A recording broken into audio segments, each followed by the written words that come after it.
one woman's quest to find answers sparked a story that's going to change the lives of millions. I didn't have the self-worth to get out of the abusive situation for myself. I have 3 children that are the light of my life, and they are the reason, the encouragement, the purpose for me getting out of my marriage. Holly Walker finds herself in a devastating situation. He picked me up by my neck, threw me on the hood of my car in front of our youngest daughter, beat my head into the hood of my car, and choked me until I could hardly breathe. Betrayed by the people who were supposed to love her, struggling just to get back on her feet, having to fight a court battle to get custody of her 3 young children. During this process, there were days that were extremely hard, that I really second-guessed and questioned, what have I done? And I decided that I was going to turn my life around. She got the idea of looking for a life coach, and she found a lady on the west coast of the United States, Kimberly Truitt. Kimberly told her she could build the life she really wanted, and she began to coach her. Holly's life began to change. I reached a point in time in my life where I decided that I was letting other people determine my happiness. And I realized that my purpose in life is to help people who are just like me. Holly and I became good friends, and today she's a leader in the professional and personal development industry. This film, Beyond the Secret, is an expression of Holly's dream, one way of helping you and the millions of people that will be watching it.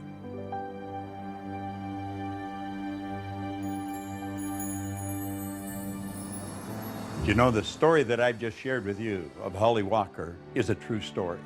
As a matter of fact, I really played the story down. If you knew the truth about the transformation that took place in this lady, how she went from winning to nowhere and right back up again, you would never wonder whether you could win. And that's the purpose of this film. We want to recommend that you go beyond the surface, really take a look at who you are and what you are. Do you know that there's around 11 million kilowatt hours per pound potential energy locked up in the electrons in the atoms of your body? Phenomenal power. We've got enough potential energy in us to light up a small town for nearly a week. What do you really want? Listen carefully as each person comes on the screen. Listen to what they have to say, because they're going to put a spotlight on something that Holly wants you to hear. But don't just listen to it. Understand it. Listen to it frequently, and then apply it. Life is a magnificent journey. It truly is, but only if we make it that way, and we have the potential to do that. Hi, I'm Holly Walker, and welcome to Beyond the Secret. What's the value of one really good idea applied to one specific area of your life?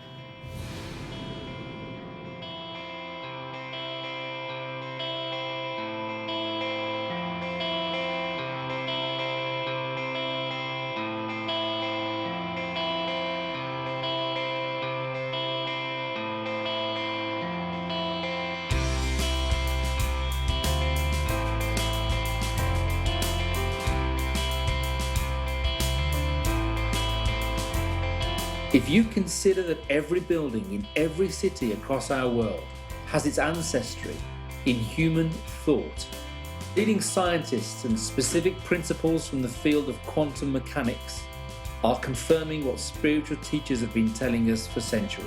This isn't just wishful thinking. It is a practical application for success in life. And the key that unlocks it is human intention.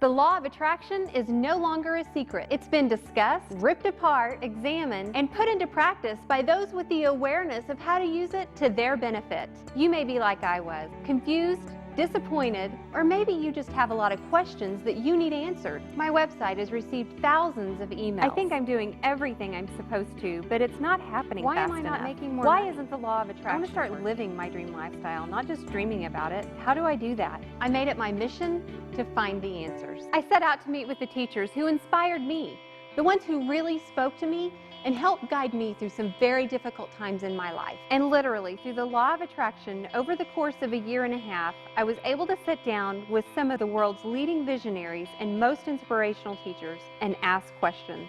The wisdom that they share in this film is invaluable, and you can use it starting today to change your life. I have heard time and time again, and you've probably heard this yourself, that the law of attraction doesn't work. That's like saying the law of gravity doesn't work. The law of attraction is always working, just as the law of gravity is. Gravity keeps you sitting on a chair and you're not bouncing off a ceiling. But if you use it wrong and walk off a building, you're toast. Well, it's the same with the law of attraction. The law of attraction, though, is a secondary law. The law of vibration is the primary law, and the vibration you're in dictates what you're going to attract. When you're in the vibration of having ideas, everything that's in harmony with having that experience will start to be attracted to you. Like energy attracts like energy. If you're not in a good vibration, you're going to attract stuff you don't want. But the law of attraction's always working. It's a matter of understanding it and bringing our mind and body, our whole being, into the right vibration so that we attract what we want. So if you think you're using the law of attraction, but you're not creating the results you want, it's sort of like taking a lamp to an electric plug. So if I'm carrying a lamp and I'm heading over to an electric plug, and I plug that lamp in, and I don't get any light, I don't get down on my knees and beg the law of electricity to please, dear law of electricity. I've thought about the law of electricity, I've done everything I know, how to be in harmony with the law of electricity, but I'm not getting any electricity, so please help me get electricity. We would never do that. We would think something's out of whack here.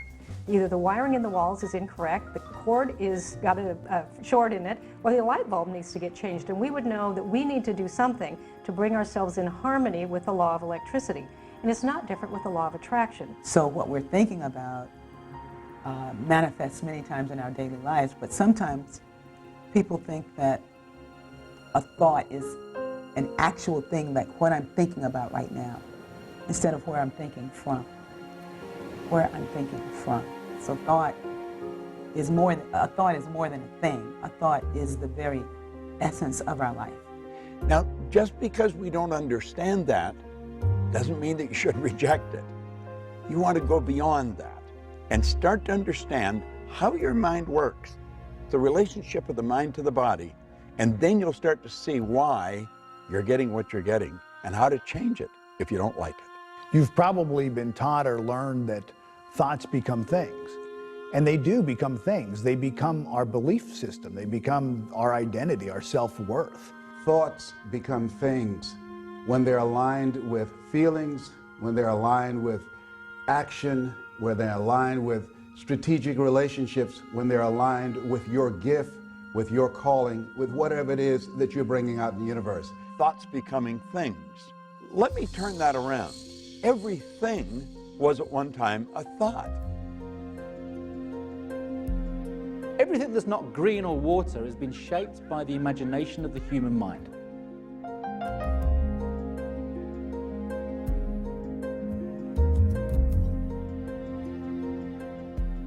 Everything you look at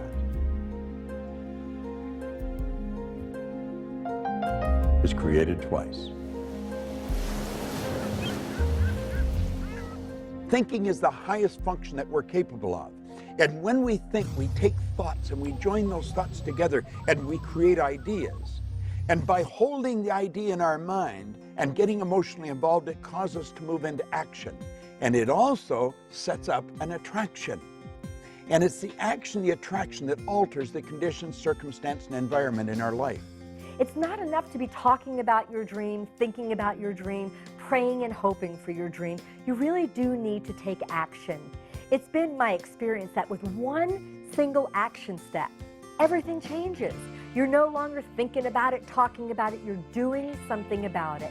People relate to you differently.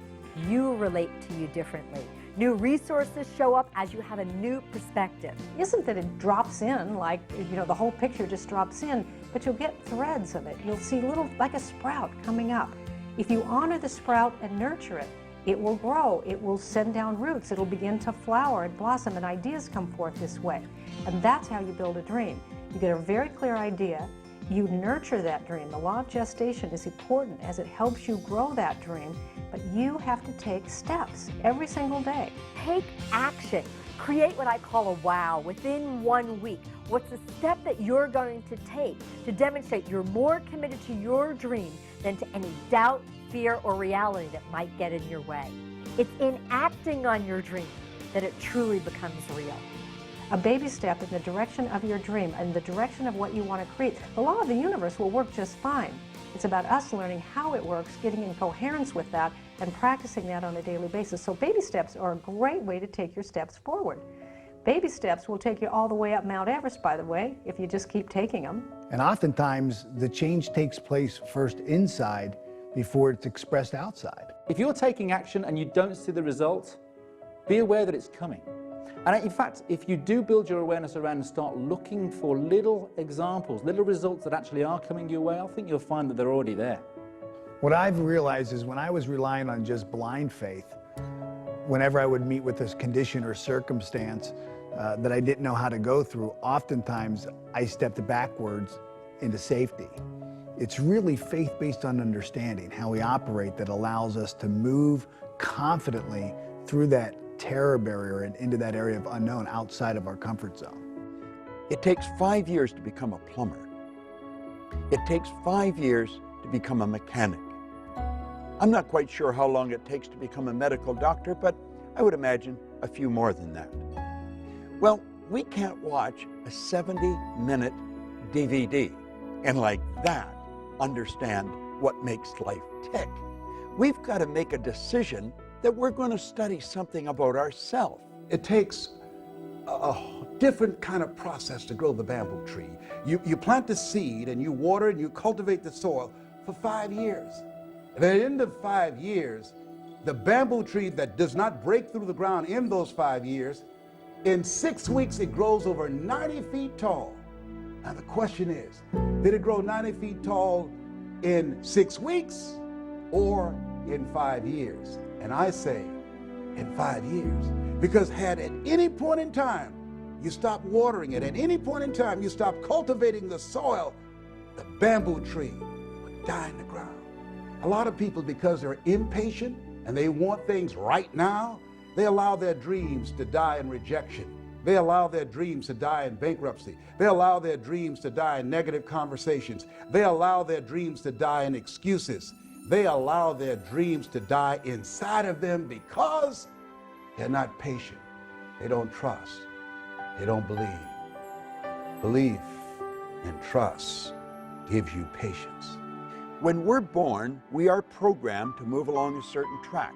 That's called genetic conditioning. It's part of a paradigm, part of a control mechanism in our mind. And then we're programmed environmentally. Thoughts that you hold and the thoughts that you choose start to create your beliefs. They create your paradigms. They create the filters through which you see your world. Those beliefs are really what determine the actions that you're willing or not willing to take. And I don't think it takes any genius to tell you that the actions that you take in life are those things that are most responsible for the results that you're getting. I think the first thing you have to do is you've got to decide exactly what you want and then write it out in a vision form. We can take a pen and a piece of paper and decree our own destiny. Like a story, like it's already happened, like it's present tense. Now, if we don't do that, and unfortunately not that many people do, then it's predetermined. It's predestined by the paradigm that's built into us at birth. But you have the ability to change it. You build the image, you get emotionally involved with that image, you hold that image in your mind of that life that you want to live and you in it. And you will begin to see those results manifest themselves. That is the way to create the life that you want. Our gifts come to serve the world, not to make us rich first, And so, but I was trying to get rich off my gifts. And I was so sad. I worked the principles too.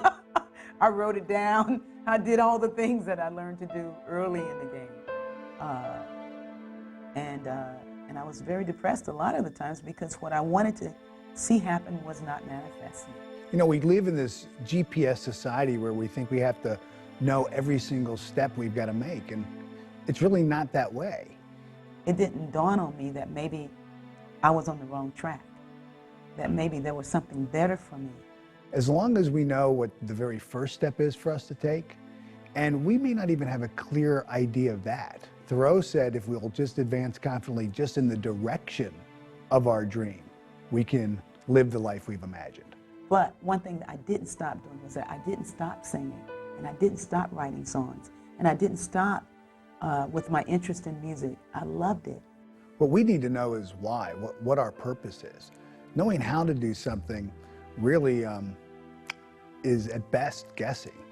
That's something that's left to our Creator, to our relationship and understanding of how God operates with and through us. I got to a spiritual community that really inspired me, and I heard the message. I heard this message that said I was more than my idea of what I thought life was. That there was something greater happening than what my disappointment had said the world was. I was disappointed with the world. I was disappointed with everything. I was pissed off. I was mad. I was cynical, you know, because I hadn't worked the principles, I thought. And I was like, once I really understood what that meant, I became alive again. That numbness inside of me began to thaw. You know, that numbness from disappointment began to really thaw. God never meant for me to be Lionel Richie. Lionel Richie, like Oprah said, Lionel Richie was taken. You know, I was here to be Ricky. Or what did that mean? You know, what, and then I started writing these songs of inspiration, writing songs about, you know, about love, about God. That's what I came to do. That's what I came to do. I received an email from a woman who got married at an early age, had children, and she's now divorced. She works at a job that she doesn't like to support her family. Her email had so much in common with a lot of others. You feel overwhelmed by responsibility, and it may be true that you do feel stuck. That thinking is the problem. The other stuff isn't really the problem. The thinking that you're stuck is the problem. So I know it's hard to think differently when you really think you're stuck. That's why you want to study this, and that's why you want to get some help thinking differently. Okay, if I didn't believe I was stuck, what options do I have? If I didn't believe that I was going to be stuck for the rest of my life with this, what could I do? The mistakes you've made in the past, you've already paid for. You don't have to pay twice. Start right now. Redefine what it is that you want. Begin to take the steps to the dream job that you do want. And you think into the solution. You begin to think from a believing that maybe there's an opportunity. I don't know the opportunity yet, but just maybe. And onto that parched field of believing, let one little drop of water land and say, if I didn't believe it was totally impossible for me to have a life that was really fulfilling, what could I do? There are people who could say, you know, Les, I made a lot of early mistakes. And because of the mistakes I made, because of those decisions that I made some short-term decisions that had some long-term consequences. And as a result of that, I can't live my dream now. Well, that's all in the past. That's all gone. You've paid for that. Don't allow what's going on right now to define you. Be open to the possibilities. One, of getting some help. Also understand and know and expect things to get better for you. And ask yourself, what is it that you need to do differently? But it takes a mind who's willing to explore, expand, extend, and you can choose to do that. You've overcome significant challenges to be where you are today. Don't give power to the mistakes of the past. That's behind you now. Look at yourself right now. Build on that. Build on what you've brought into the world and what you've overcome, and understand that you can achieve so much more if you just apply what's inside of you. Because it's your life, and you're a co-creator, and you get to choose any life you want to have. But the problem really isn't the problem. The problem is always my thinking about the problem. It's never too late to change your life. It's never too late to make a dream come true, and it's never too late to create a new dream for your life. Ask yourself, where do I want to go from here? Begin to focus on the possibilities. See, whatever you focus on the longest will become the strongest. If you talk about, and I know this from my own situation, I talked about, well, I don't have a college education. Well, I was labeled educable mental retarded. Well, I'm adopted. Well, I never worked for a major corporation. All of the things that I focused on, that became the dominant story in my mind. When I began to flip that script and I became convinced in my spirit that what I had is enough. What you have is enough. Where you are right now, that's enough. That's all you need. If you have the faith of a mustard seed, if you hold a mustard seed in your hand, you can't see it. You don't have to have a whole lot. It is absolutely pertinent that you have a dream. If you don't have a dream and you're taking action every single day, then there's really nothing that separates you from a hamster running around in a wheel. Yeah, you're getting a lot done, but you're moving nowhere. The dream is what gives that action direction. I would really like to believe what you're telling me, Bob, but I feel stuck. By the time I get home and get the kids to bed, I'm beat. I'm in hock right up to here. I don't have the money to really buy some of the things or attend some of the programs you're talking about. And quite frankly, I'm tired. I really don't know how to make it work. What is something that I know I could do, know I should do, and know if I would do, it would move me closer to my dream? Now, I'm not asking that you're going to have an answer that's going to make this big quantum leap. What's just the first step? I have a friend who does a seminar called How to Earn Over $200,000 a Year with Your Eyes Closed. Mike Jones out of Philadelphia. He's been blind since he was 10 years old. Tawana Williams, she wrote a book called Unarmed But Dangerous. She's the president of her own corporation. She was a 10-year crack addict, a single mother, and she was born without arms. Oh, what's your excuse? I say you're bigger than your excuse. Stop focusing on your reality. Start to ask yourself, how do you want your life to be? And then take action steps to prove that you're not just talking about it. You're not inspired. And you're not inspired because you don't have a goal. You have things you want that you wish for. You're being controlled by what's going on in your outside world. Your external circumstances are just a mere reflection of your internal circumstances. I've gone into prisons. I've seen people that were stuck beyond what you could believe, and I've watched them change. There is a way, but you've got to have a reason, and it's got to be a good one. It's got to be something you want. And not all dreams need to be Mother Teresa dreams. We're lucky that there are people in the world that do want to make the world a better place. But your dream of spending more quality time with your family, your dream of being paid well for doing something you really love, your dream of being healthy and physically fit, these are really important dreams as well. Looking at the world as unlimited in possibility, looking at your life as an unlimited set of possibilities, and waking up every day in a state of gratitude. And that's not, I don't mean gratitude is going to do it for you. I don't mean gratitude is going to lead to action, but it puts you in the right frame of mind to really invoke the law of attraction. So it's your emotional involvement that alters the vibration and sets up the attraction. The number one step you need to take is to fall in love with what it is you want to be, do, or have. Just repeating something isn't going to do any good. You've got to mix it with feelings of emotion. You've got to internalize it. You've got to become the actor. You've got to live the part. It's not just a want or a wish or a desire, it's an all-consuming obsession. You do it frequently, it'll become a habit. You must be emotionally involved with whatever you want, or nothing's going to happen. There was a woman I know, a young mom, 2 kids. She was a single mom, had dropped out of high school, didn't have an education. The father of the children had been long gone and there was no child support. So she was working 2 jobs. She worked at a local fast food restaurant and she took in laundry and alterations at night to earn enough money to support herself and her 2 kids. She lived in a very small 1-bedroom apartment and it was $500 a month for the rent, and it was all she could do to just squeak by. And then she heard about these ideas, and she thought, well, if I had a dream, what would my dream be? And at that point, she thought, I would love to have like a place we could live that would have 3 bedrooms where we'd each have our own room. But how would I do that? I mean, she was barely getting by on being able to earn enough to pay the $500 a month. So you need to build a very clear image on the screen of your mind, in your consciousness, of you in the role, in the life that you want to live. Only then are you in a position to be able to plant things in the home, such as vision boards or bullet points or reminders anywhere that might be on the dashboard, on the bathroom mirror, on the fridge, that prompt that image onto the screen of your mind. Write out what you want to accomplish over the next 6 months. Not 6 years or 60 years, 6 months. And make it very clear.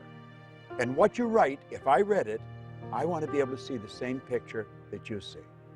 That what she really wanted was a small place with a fenced backyard, so her son, who was 7, had longed for a dog, could have his own dog. There would be a fireplace so that they would be warm in the winter. And she described the kitchen when she wanted a window over the sink, because she was so tired of doing dishes and looking at a blank wall.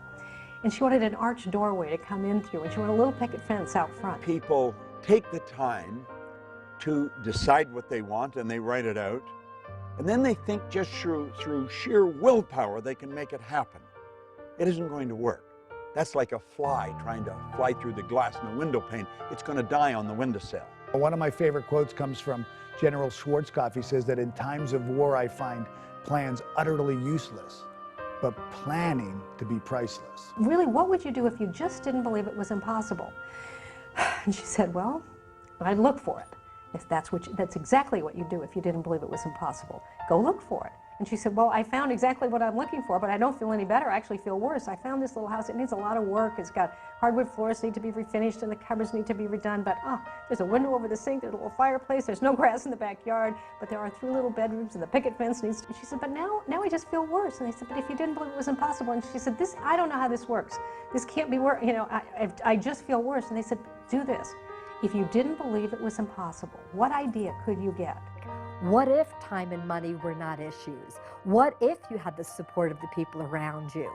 She says, well, you know, they want $900 for this. That's like twice almost of what I've been paying. I can't do this. They said, but if you didn't believe it was impossible. And they said, just stay in the question. If I didn't believe it was impossible, what would I do? And here's the action part of applying the law of attraction, is that you take a step anyway. In the absence of knowing everything, you take a step anyway. It's a baby step.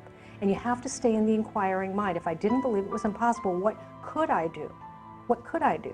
The imagination is going to cause the universal mind to start bringing you what you need and when you need it. And she got an idea. And the idea was to write the landlord a letter and tell the landlord about herself, about her children, and what she would do for that house if he would rent it to her for a year for $500 a month. How she would refinish the hardwood floors, how she would redo the cabinets in the kitchen, how she would plant the grass, how she would put in some flowers, how she would paint the picket fence. And if he would supply the materials, she would provide the sweat. She wrote a beautiful letter, and then she signed the letter and she put it in the mailbox. When we're really expecting the good to come into our life that we're hoping for, we don't ask, where is it? And you must expect it. Desire without expectation is flawed. You have got to expect the good that is coming into your life. Expectation is born of belief. You have got to believe it, because if you don't believe it, then you're wishing a fantasy. Finally, 2 weeks later, she got a phone call. It was the landlord, and he says, I don't know why I'm doing this. I've had your letter on my desk for 2 weeks. I've got 2 full-price offers. But something in your letter just won't leave me alone. So I want you to sign a contract, what you'll do each quarter of the year. And if you really will do what you say you'll do, I'll let you have the house for $500 a month. Now here she had manifested what she had really hoped for, and there was no material way from her current status that she could create it. But the interesting part is not that she got the house, which she did, and not that she fixed up the house, which she did, but who she became in the process. Because she began to discover herself as someone who could create, as someone who could have a picture and not know exactly how to do it, but apply the laws of the universe and stay in the mind that says, if I didn't believe it was impossible, what would I do? And an idea would come, and if you take that step, things unfold. I really related to this next video email because I've experienced a lot of the same things. My husband thinks this stuff is all a bunch of fairy dust. It's hard to try when he constantly puts down everything I do. Does this stuff really work? See, everybody does not want to see you make it. There's some people that are jealous. There's some people that are envious. Why? I don't know. Some people, because if you are driven and you're working on your goals and dreams, they feel that will make them look bad. As you start to study this information, your life is going to change. You know, along the way of trying to apply these principles, you'll hit the top edge of your paradigm. You'll hit other people telling you all the reasons it can't happen, what can't be done. MIT did a study. If I tell you, you can't do that, someone has to come along and say, you can do it. You can do it 17 times to neutralize that one time. And it's very important to be absolutely fueled by your vision. For some people, the word dream is even just too out there. Let him know a dream is simply something that you want, or better yet, learn to speak the language that he understands. When a plane's taking off, it's got to go against the wind, it doesn't go with it. And you're going to run into a lot of resistance. If you're not getting a lot of resistance, you're probably not going anywhere. You're going in the wrong direction. Don't resist the resistance, though. There's a law of non-resistance. Just let it go, because whatever you resist persists. When someone is not latching on to another person's dream, I really believe it comes from fear. In other words, their consciousness is rooted in fear, and this is basically, in a nutshell, a frightened person. And they get uncomfortable with it. Now, I'm not just talking about maybe your boss or your colleagues at work that are telling you not to go and do this thing that you desire doing.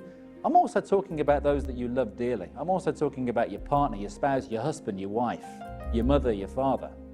And you know, the people that are closest to you are going to put up the most resistance. They don't really want you to get ahead, because if you do, then you become a mirror to them. All of a sudden, they've got to look at you. They know they're as smart as you. They're as educated as you. They've known you your whole life, maybe. And all of a sudden, you become a mirror. And when they look in that mirror, they see themselves, except they're not where you are.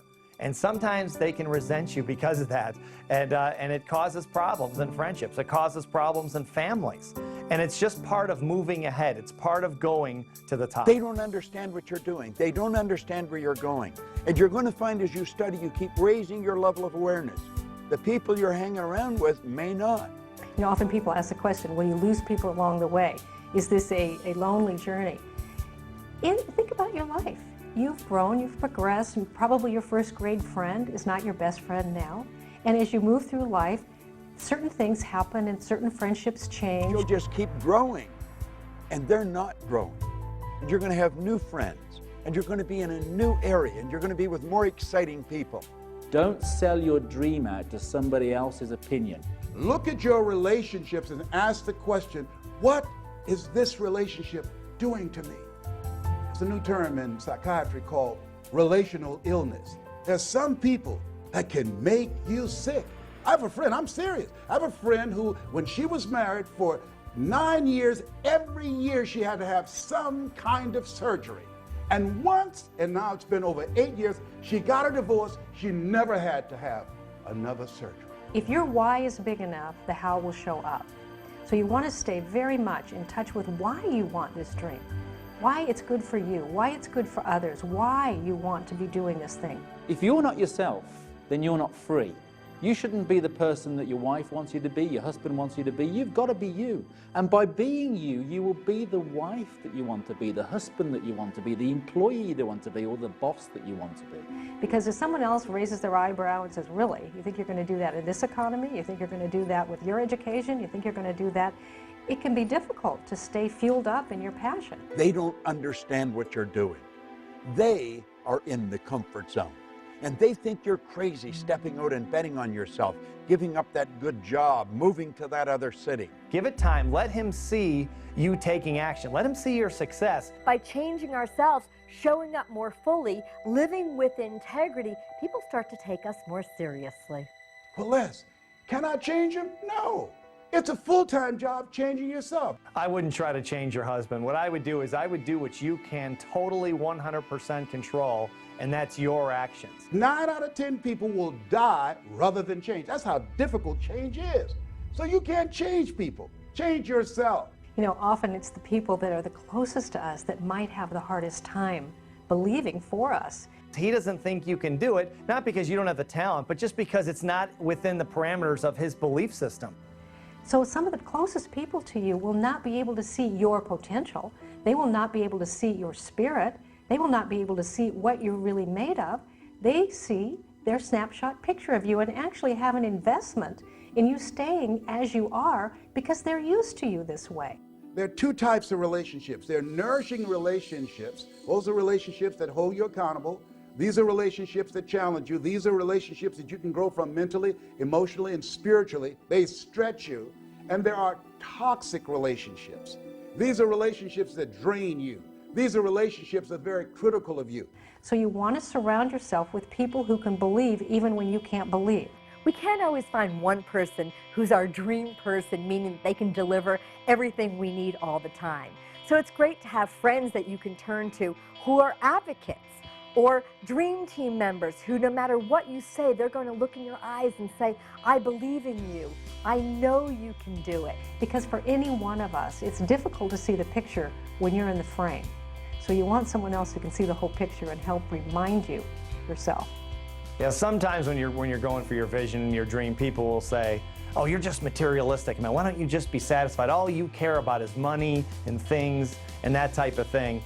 You're going to hear that. There's no question about it. At some point, you're going to hear that. Get rid of the small talk. Get into some big talk. Stretch your mind. Go where you've never been. What we're talking about is not about materialism, it's about thinking. You can apply it and get as wealthy as you want to be. There's no question about that, and a lot of people have. You can also apply it to your relationships. You can apply it to your health and fitness. You can use it any way you wish, but it's really about thinking. As you get freer and you get more liberated and you get more expansive, it's a lot more fun. And people who are the naysayers and people who said it couldn't be done, take a look at your life and then they get interested themselves. And if they don't, you just bless that and honor their right to have a life that they choose. Life is short and it can be great. Make it that way. Don't let the resistance knock you off track. There's some people that are so happy and so at home being negative, they can walk into a dark room and begin to develop. You know who they are. And if you're sitting with the enemy right now, just blink your eyes. I see you.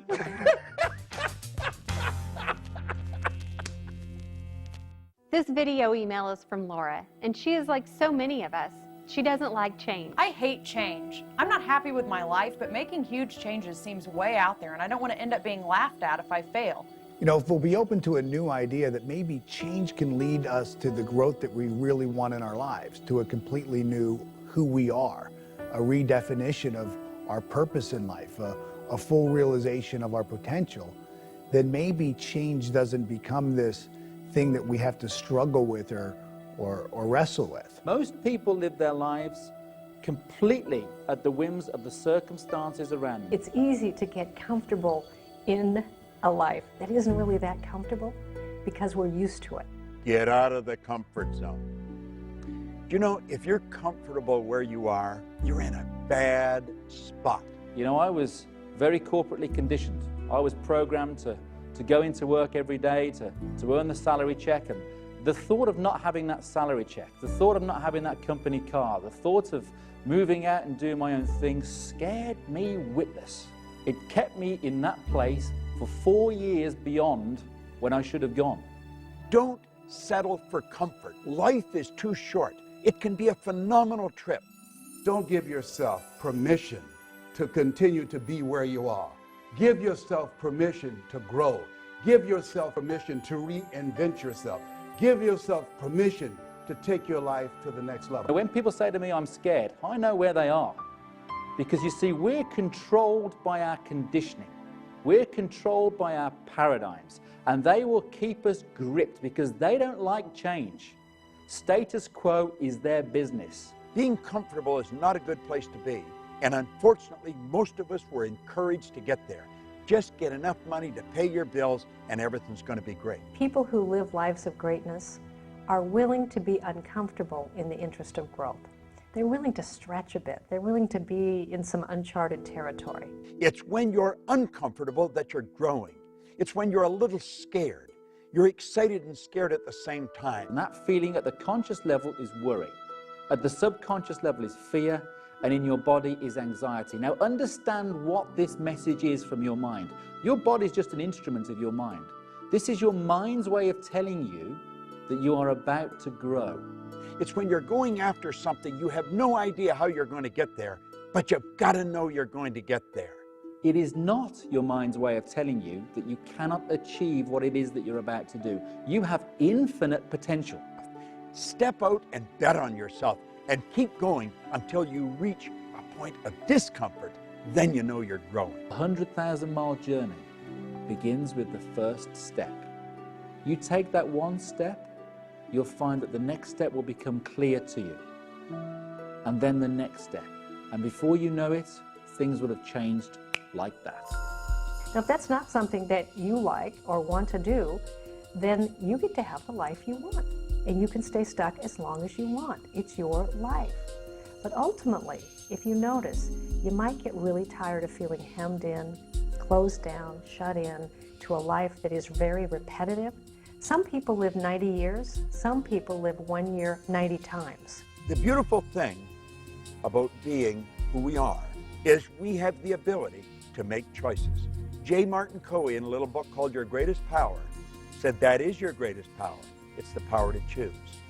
Every day I wake up, I make up my mind, today's going to be a great day. And you know something? It is. If you learned to walk, you had some disappointment. You saw a toy across the room. You wanted to go get it. You stood up and you fell down. And you stood up and you fell down. And you stood up and you fell down. And you never once, when you fell down, went, that's it. I'm just not meant to be a walker. No baby does that. But as adults, we get older and we start thinking we're smarter than that. So we fall down in love and go, that's it, I guess I'm not meant to have love. I don't want to be disappointed and hurt again. We fall down in money. We say, oh, I guess it's not for me to have abundance. It's not about that. It's about a willingness to have some stretch goals. And you are going to fall down and you are going to have some disappointment. But it's okay if along the way, what you're recognizing is you're part of something that is much bigger than a little bit of disappointment or having your dream come true exactly when you thought it should. You're living a life. If you look at the most successful people that have ever lived, the ones alive today or the ones in the past, failure was a part of their journey. And you're living in what Hildegard of Bingen in the 13th century called the best life there is. And she said each one of us must learn to live on the green growing edges of our own becoming. You're here to do what you love to do. And then it's more than just following your bliss. It's really, really doing the thing that you love to do and learning how to do that well, not to think that, well, just because I can sing, I love to sing, well, let me go get a record deal. Let me go get a contract. Let me use the laws to manifest this. And it's like, well, no, let's learn to sing. And that's where aliveness is. So you get to choose how much life you're willing to live. We're here to serve our gifts to the world. That's why we got them. That's why we got the things that we love to do. I mean, it's an indication of what it is you came to do. In your day-to-day activities, what really has meaning for you? And that'll be 75% of your purpose, of what you're passionate about. The other 25% can be calibrated by those around you that know you well. Ask them what it is that you're good at. Ask them what it is that they love about you, what you do at your best. Correlating both of those will be your purpose. I've always loved music. And so my vocation revolves around music. It always has. I mean, I've always loved doing that. And I've met so many people who just really didn't know. They don't know what they came to do. I'm thinking like, well, you just came to express your creativity. Now, what is it that you feel good about being creative? I mean, how do you like to express yourself? What is the way you like to do that? And somewhere along your line of interest lies the thing that you came to do. And then the people who would be served by what it is that you love to do. You watch most people, it looks like life was a practice run. They sort of tiptoeing through life, hoping they make it safely to death. But imagine, if you will, being on your deathbed and standing around your bed, the ghost of the dreams, the ideas, the abilities, the gifts given to you by life, and that you, for whatever reason, you never pursued those dreams. You never used those gifts. You never acted on those ideas. You never used those abilities. And there they are standing around your bed looking at you with large angry eyes saying, we came to you. And only you could have given us life. And now we must die with you forever. When a person is numb, they're so cut off from their own happiness, from their interior happiness. It's very difficult to know who you are and when you're in that place. And that's when you need a spiritual healing. That's when you need something to shift inside.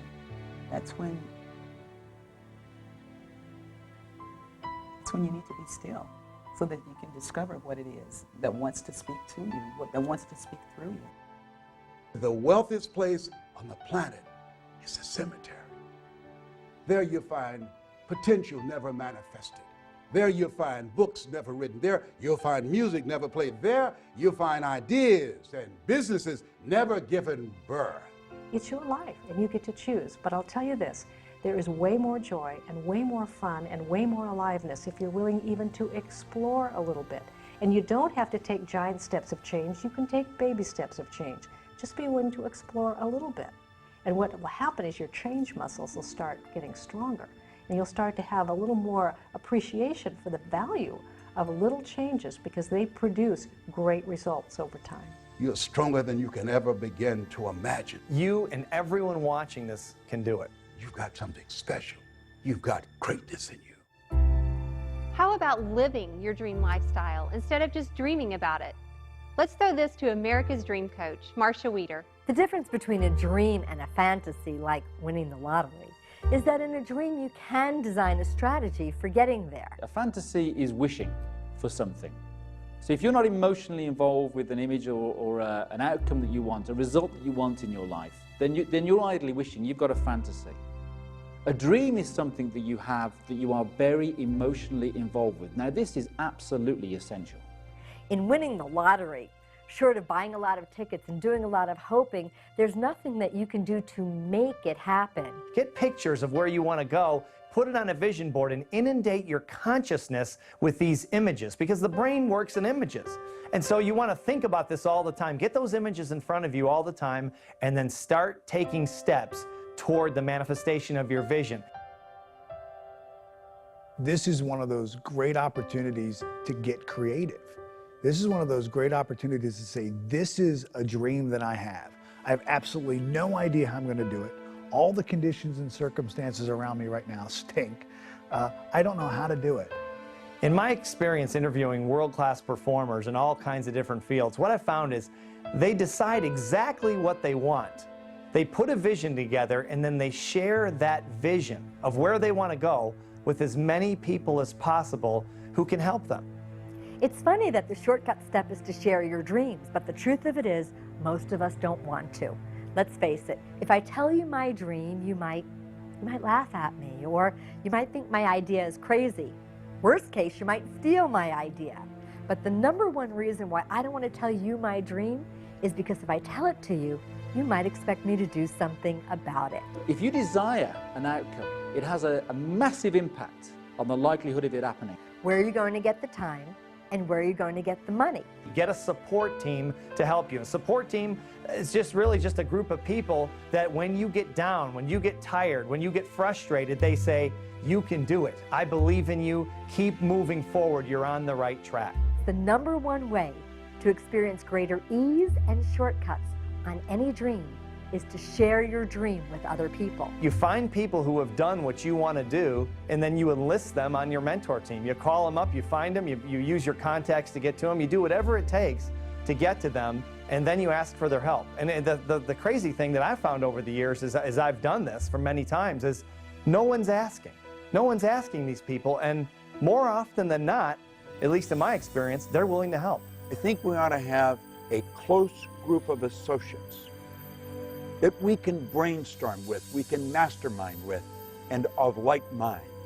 And we know that they would do anything for us, and we'll do anything for them. The only reason that you're listening right now, feel me in your heart, because there's something in you that's demanding that you come up higher. And you've got to answer the call. But what if I fail? But what if everyone's right? But what if it really is a bad idea? But what if I don't have what it takes? I think you're going to lose belief. I think every great performer along the road to manifesting their vision loses belief. You may hear that they don't, but I've worked with a lot of them, and I think all of us have. We've all lost our belief at some time, and then there's a support system right there to pick you up. I remember when I was building my speaking business, and I just wasn't going anywhere with it, and I would talk to my parents, I would talk to my wife, Dawn, and they would say, without any question, when I was down, they would be there to say, you can do it. I know you're so close. You're going to break through. You're going to break through. And it would give me just enough courage, just enough mental toughness, if you will, to hang in there one more day and one more week until it finally broke. We all need help. We all need support along the way. Get up and get going. I've lost everything 2 or 3 times. Never slowed me down. 8 out of 10 millionaires have been financially bankrupt. So what? You can come back again. Willie Jolly, motivational speaker and author, said a setback is a setup for a comeback. You have comeback power. I found, and I think you're going to find the same thing, is that dreams are contagious. The secret here is to separate out what is your dream and what are your doubts and fears about it. The bottom line is, which one are you more committed to? Your dream or your doubt? Your dream or your fear or your reality? Prove that you're more committed to your dream by taking action. To become that person that you know in your heart of hearts that you have it within you. In the current economy, businesses are facing tough times. I've talked to business owners and individuals with small companies, and basically they all have the same question. My business is hurting.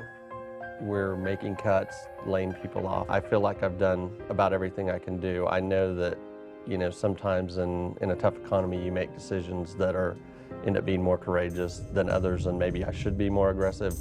I really am just looking for some direction. The nation's foreclosure crisis is centered in 4 states, but taxpayers across the country will feel the pain of failing. In America continues to spiral downward. The Dow Jones dropped another 300 points. Foreclosures reached an all-time high. Stock market plunged today. The Dow is tumbling once again. Just this week, information was released that 2.3 million American homeowners faced the loss of their homes last year. We are being inundated today with economic information, the likes of which probably most people alive have never heard before. You have been given the God-given ability to create your own economy. And that's what you want to start to do. Quit listening to all these terrible news broadcasts. Does that mean that the economy is not in bad shape? It doesn't mean that at all. But if you study history, it's when things are at their worst that they're actually at their best. That is one of the laws of the universe. It's called the law of polarity. You've got to train yourself to look for the good in it. Go back and study during the Great Depression of the 30s. Do you know there were people earning millions of dollars, businesses being built? Not everybody went out of business. Some people went into business. This is a phenomenal time. There's great problems. There's great solutions in every one. Study it. Bring your mind to bear on the good side of what you see. I think what you can do right now is be open-minded to a new idea. Understanding that the way that you've always done business may not be the way that you're always going to continue to do business. One of the great books, The True Believer, written by Eric Hoffer, he said that in times of change, it's the learners who inherit the earth. It's easy to have faith when you have a job, or your business is successful, you can make payroll, your marriage is working out, your children acting like they have good sense. No one has looked at you and diagnosed you with a terminal illness. It's easy to have faith then. But the true test of faith is when life taps you on the shoulder. You've got to look to your beliefs about money. Like, what do you believe about money? Do you believe that money is a good thing? Is it a bad thing? Is it something that that you shouldn't want? Is it wrong to want money? I would study your beliefs, because your beliefs will dictate your behaviors. You don't necessarily get what it is that you want in life. You get what you believe you're capable of.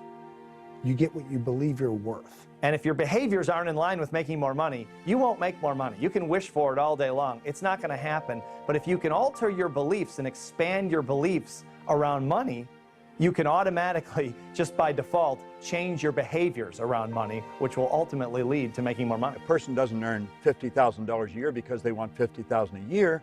They earn $50,000 a year because they're not aware of how to earn $50,000 a month. Stop and think of the things that you're aware of today that you weren't just a couple of years ago. Awareness is the most phenomenal thing. If you were aware of how to utilize the potential that you've got, your whole life would change just like turning on a light. Awareness, you develop it through reading, you develop it through listening, you develop it through studying people who have done what you want to do. Study people that have developed wealth and watch the way they live. I don't mean the cars they drive or the houses they own. That's all fine, but that's all icing on the cake. Everything you own at the time of your death is going to belong to somebody else. But what you are is yours forever. No one is any better than you, and no one's any worse. We are truly equal. And what we want to do is really understand that. Do you know that everything, ourself and everything that we see, is energy? And it's in a source of vibration, pure unadulterated spirit. There's an infinite amount of money. I don't mean there's an infinite amount of paper and gold. I don't mean that. I mean, making money is really unlimited because money really flows directly from ideas. When you begin to start thinking, get grounded within yourself and be still and start thinking and not allow yourself to make decisions from your fears. Zig Ziglar calls fear false evidence appearing real. You want to be thoughtful and start thinking and strategizing and developing a plan of action or where you're going to go now, where you're going to move your life, what's next for you. Because there is something available for you. It's now time for you to start a new chapter in your life. There's total abundance out there. Most people don't know that, but that doesn't mean you can't believe it. That's what wealthy people believe. They believe there's no end, there's no limit to the wealth they can build. I remember a point in my life, things were working out real good, and I said, this is too good to be true. I had a talk show. They paid me millions of dollars to do the show. And when I came into New York and was in the studio in Manhattan Studios, I looked around and I said to my mentor, this is too good to be true. And he said, Les, there are no overachievers. I said, Mike, this is too good to be true. Something is bound to happen. And it did. Thou shalt decree a thing and shall be established unto you. Death and life is in the tongue.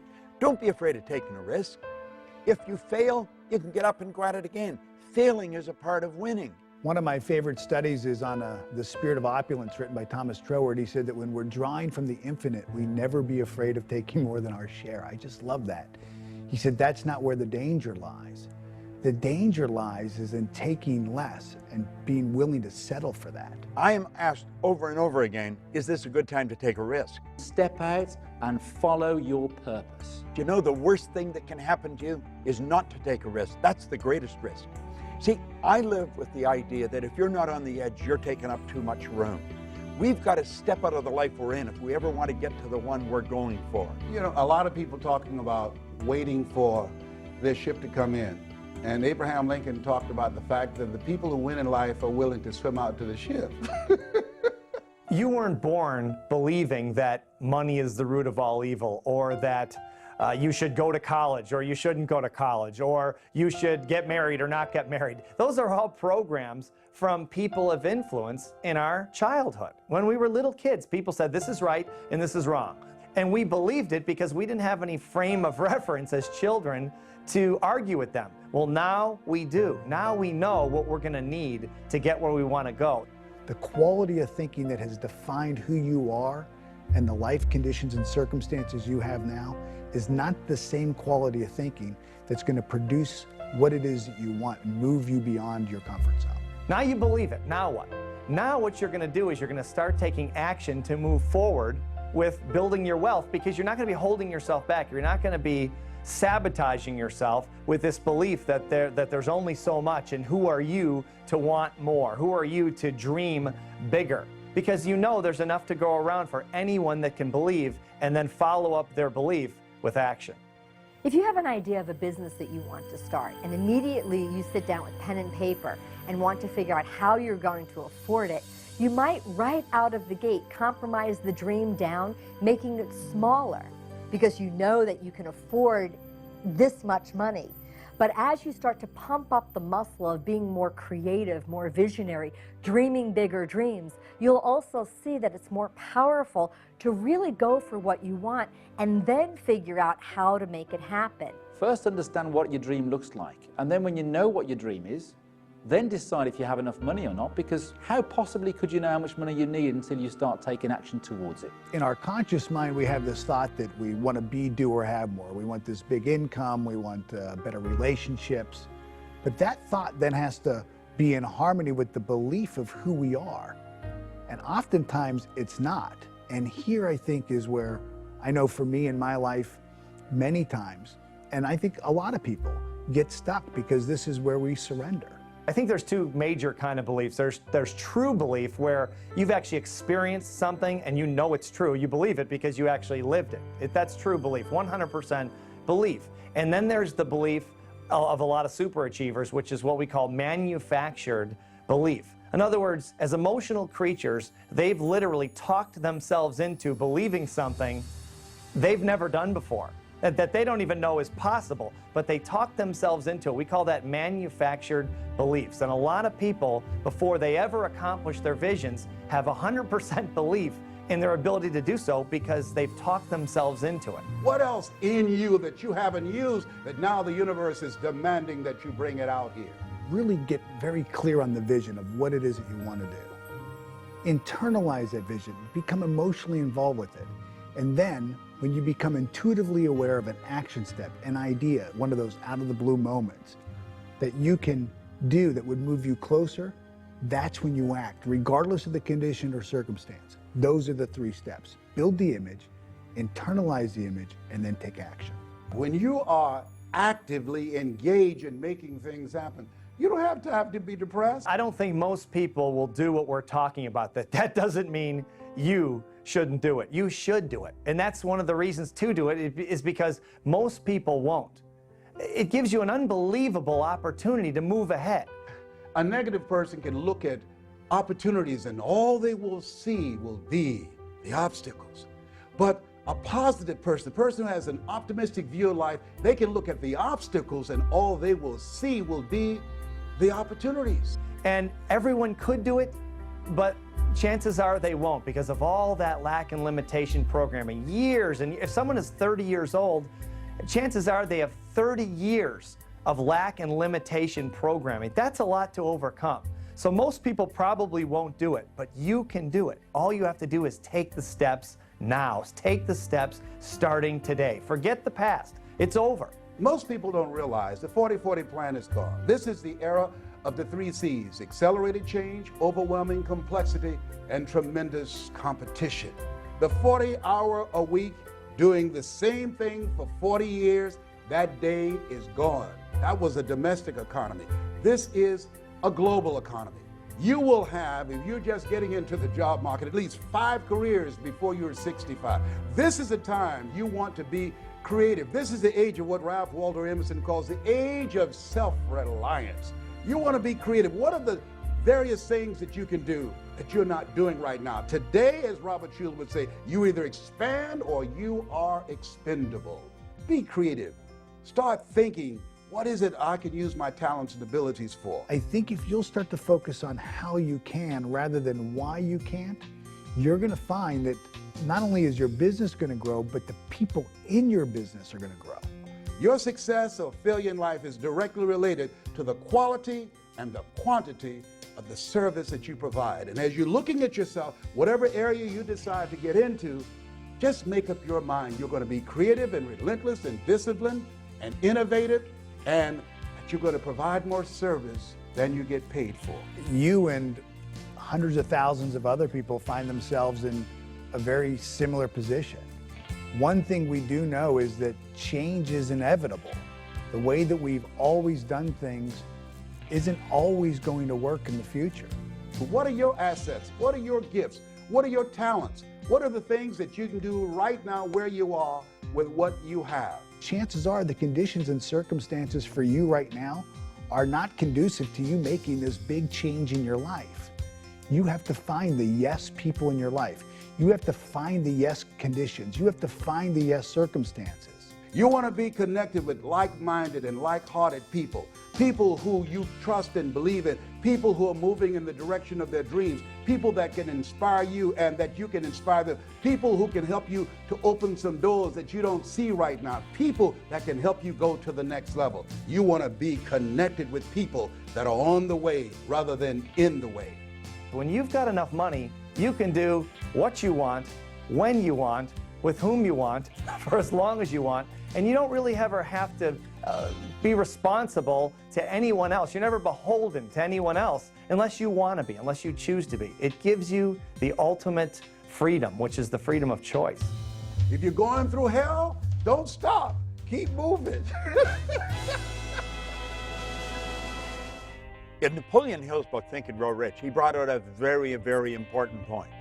He said that an educated person is not necessarily a person with an abundance of general or specialized knowledge. He said an educated person is a person who has so developed the faculties of their mind that they can acquire anything they want or its equivalent without violating the rights of others. Our education system is nothing more than a system that memorizes data. I don't know many people in the world that find Pythagoras particularly useful in their day-to-day activities. So we come out of an education system without ever asking ourselves quality questions, the kind of questions that people need to live a fulfilled life. You have a conscious mind and you have a subconscious mind. Your conscious mind can originate ideas, it can accept ideas, and it can reject ideas. Most of us have been programmed and conditioned our entire lives to gather information in this part of our mind using our physical senses. And it's through gathering this information that we then begin to form ideas. Now, your subconscious mind, unlike the conscious mind, has no ability to reject. Whatever you give to it, it'll accept it. It does not know big from small. It doesn't know good from bad. Everything just is. It accepts whatever you give to it as real. This vibration begins to move our bodies into a certain form of action. We begin to produce actions. We begin to feel a certain way, act a certain way, behave a certain way. We have intuition. We have perception, the will, the imagination, reason, and memory. And these are all perfect. They have to be exercised like the body. You exercise the mind, it too will become strong. Intuition gives you the ability to pick up vibration. Unfortunately, most people will use it wrongly. In their conscious mind, they will choose what it is that they want. They will become emotionally involved. They'll impress this idea upon their subconscious mind. And while they're just driving down the road, an idea just boop, pops right into their mind, out of the blue. And this idea will be in harmony with what it is that they've asked for. It'll be in harmony with the goal that they've set. And the first thing they do is they say, "Are you sure? You know, is this the right idea or is this the wrong idea? Should I do this or should I do that? Is this good or bad?" What you don't like, reject it. And what you do like, accept it. You've been given the ability to think.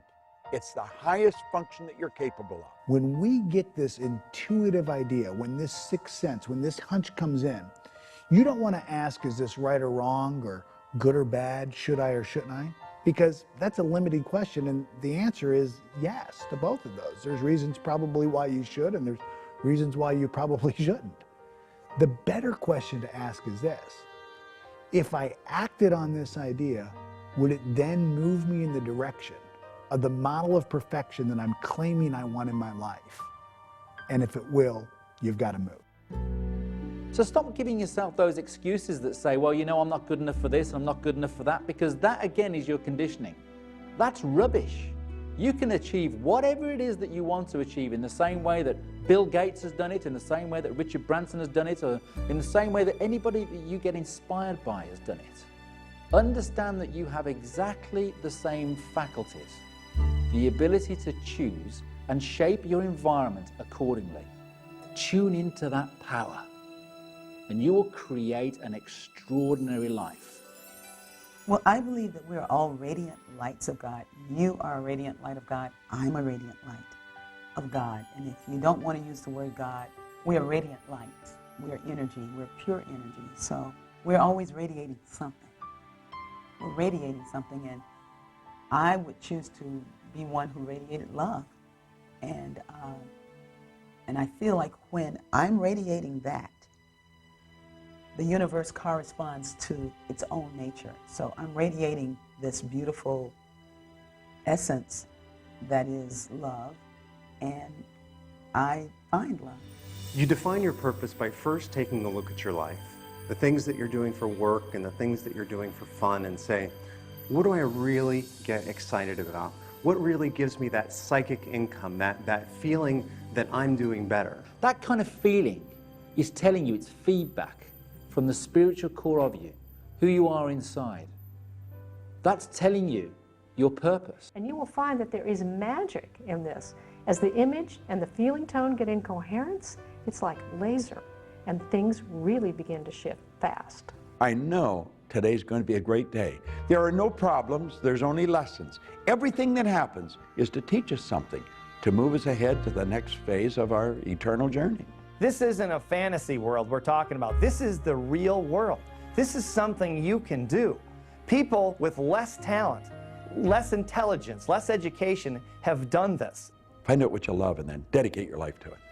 If you at all believe in the law of attraction, you know that you've attracted this film into your life at this very moment in your life.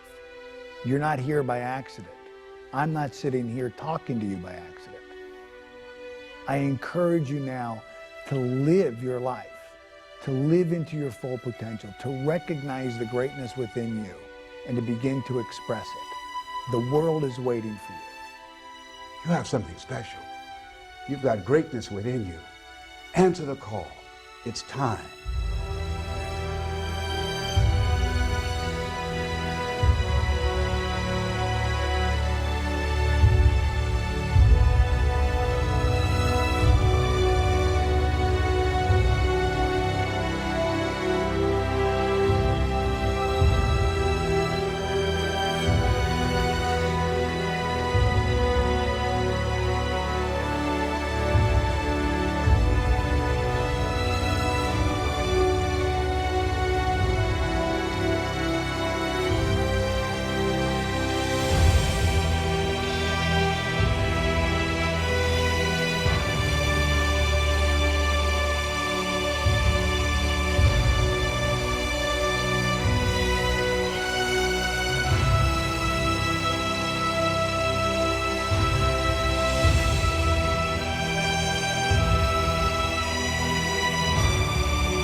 Watch footage not seen in Beyond the Secret and exclusive interviews with the stars. Sign up for free weekly 60-second videos from Holly and the team sent straight to your inbox. And we want to hear your story for consideration in Holly's new TV series.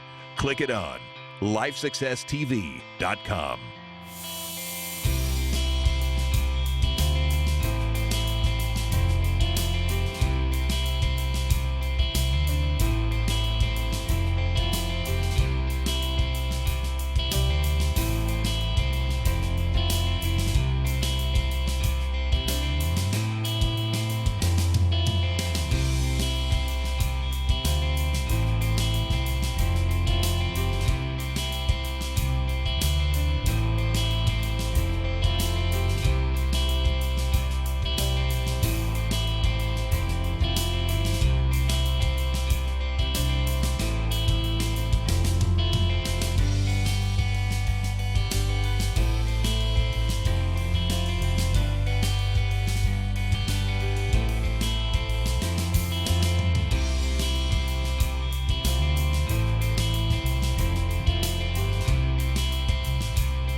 Bob, so many people are on their way to achieving success, and they get this attitude from the people around them of, well, who do you think you are anyway?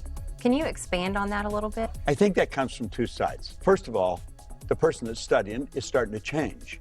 And sometimes, though, they get so enthusiastic about it, they want to cram it down everybody else's throat at the same time.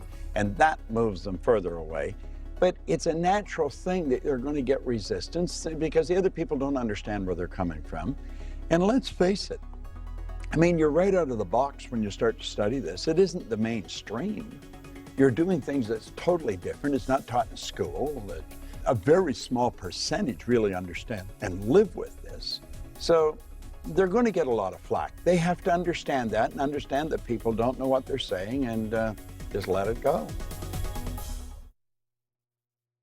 If something's going wrong, it has a tendency to hold your conscious attention. Emerson said the only thing that can grow is the thing you give energy to. What we've got to do is stop ourselves just flat and say, wait a minute, I don't like that. What would be the opposite to that? And then write out what would be the opposite and then keep repeating it like a mantra if you have to. But we have a tendency to focus on what's wrong. And we've got to get away from that. And get away from any people. Don't let people talk to you about it. One of the things that you taught me, Bob, that has been huge in my life is that force negates. Can you talk a little bit about that? It's a beautiful thing to learn because we have a tendency to want to do that. If something won't work, we're going to jam it. It won't. Force negates. Let is the key word. We let things happen. Now, that doesn't mean we don't give it lots of energy. But force is not a good thing. There's no power in force. I think they get into abusive relationships because they attract them. And it's low self-esteem on their part. And when they understand that, they probably stop it. I think most abuse, it's a man's problem. It's not a woman's problem, more often than not. And I think if a man sees another man being abusive verbally or otherwise, he should let him know that that just isn't going to fly. You know, you're not going to put up with it and put a stop to it.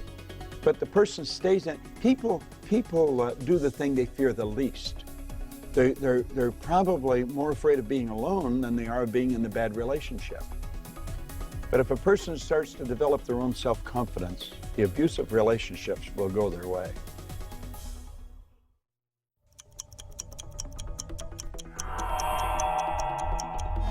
How does someone make more money, Bob? If people want to earn a lot of money, they've got to understand they have to have multiple sources of income. You cannot have one source of income and become extremely wealthy. Or if you do, I don't know what it is. But with multiple sources of income, anyone can become wealthy. So it's worth studying and it's something we should understand.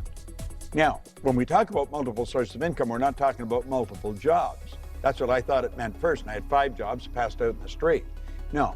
A source of income is where you provide service and you receive a reward. Working happens to be the worst way to earn money. We shouldn't work for money. We should be working for satisfaction, something that's meaningful. You provide service to earn money. And of course, if you want to really learn how to do it, study it and it'll happen. Find somebody that's doing it. I'm doing it. I help people study it.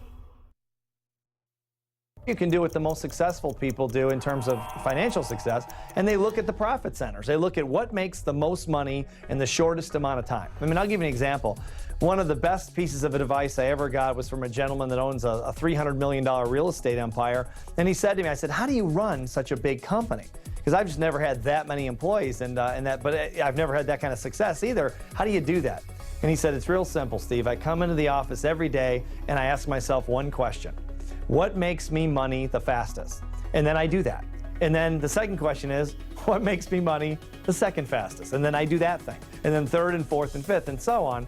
And he says, and that's how I built the $300 million company from scratch. He said, most of my competitors are focused on all these peripheral things that really don't add to the bottom line. He says, I don't do that. I focus on the profit. In that weight loss model, we're in problem-solving mode. There's something we want to get rid of. And as soon as, I might diet and exercise, and then as soon as the scale shows that I've lost a couple of pounds, I'm back on the brownies. So it's not an incredibly powerful way of living life. I do find that it's, I see people have better results when they're honest about where they are, we'll call that their reality, but more committed to the dream of where they want to go. Let's take the big dream, break it down into projects that you can easily accomplish in 1 month or less. It's a short enough period of time where you can stay passionate and excited, but a long enough time where you can see a result. If we don't see results, we're going to give up. One of my missions in life is to change the way that we think about and talk about our dreams. So instead of it being, gee, maybe someday, it's like, this is what I want and this is what I'm going to do to prove to myself and the world around me that I'm serious about it. I almost don't care what it is that you're doing, as long as you're doing something every day to make the dream happen.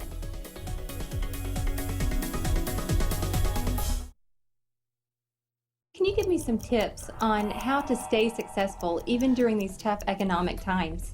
Especially in tough times, one of the keys to staying mentally tough is staying around people. And getting around people and maintaining friendships and business contacts of people who are more mentally tough than you are. And then just exposing your consciousness to that type of thinking. Most people aren't that mentally tough, so if you've got contacts, if you have associates, if you have friends, business partners who are mentally tough, and you get around that on a day-to-day basis, you'll see that there's very little attention paid to details that don't add to the bottom line. And so you try not to get distracted with things on the outside. A lot of people are distracted by things that people say, the economy, the stock market, all the different things going on around them. But the mentally tough stay focused. They keep their concentration right on exactly what it's going to take to get to the next level. And they don't let outside circumstances really impact their thinking.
There's nothing like this in the market. There's nothing as powerful as this. We break the personality down.